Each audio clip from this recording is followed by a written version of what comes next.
ਹਾਂਜੀ ਮਿੱਤਰ ਪਿਆਰੋ, ਅੱਜ ਆਪਾਂ ਤੁਹਾਨੂੰ ਬਈ ਮੈਸਾਂ ਦੇ ਜਿਹੜੀ ਆਪਾਂ ਨੂੰ ਮੱਖ ਤੰਗ ਕਰਦੀਆਂ ਨਾ ਗਰਮੀਆਂ 'ਚ, ਉਹਦਾ ਹੱਲ ਦੱਸਦੇ ਆ।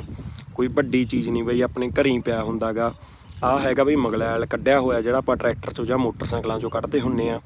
ਇੱਕ ਲੈ ਆਇਓ ਬਈ ਗੈਂਡਾ ਫਰਨੈਲ। ਇੱਕ ਬਈ ਤੁਸੀਂ ਪਾ ਲਿਓ ਵਿੱਚ ਸਰੋਂ ਦਾ ਤੇਲ ਥੋੜ੍ਹੀ ਮਾਤਰਾ 'ਚ, ਉਹ ਤਾਂ ਬਿਲਕੁਲ ਹੀ ਥੋੜ੍ਹੀ ਮਾਤਰਾ 'ਚ ਪਾਉਣਾ ਗਾ। ਮਗਲੈਲ, ਗੈਂਡਾ ਫਰਨੈਲ ਅਤੇ ਇੱਕ ਡੀਜ਼ਲ ਬਈ, ਤਿੰਨਾਂ ਦੀ ਇੱਕੋ ਜਿਹੀ ਮਾਤਰਾ ਕਰ ਲਿਓ।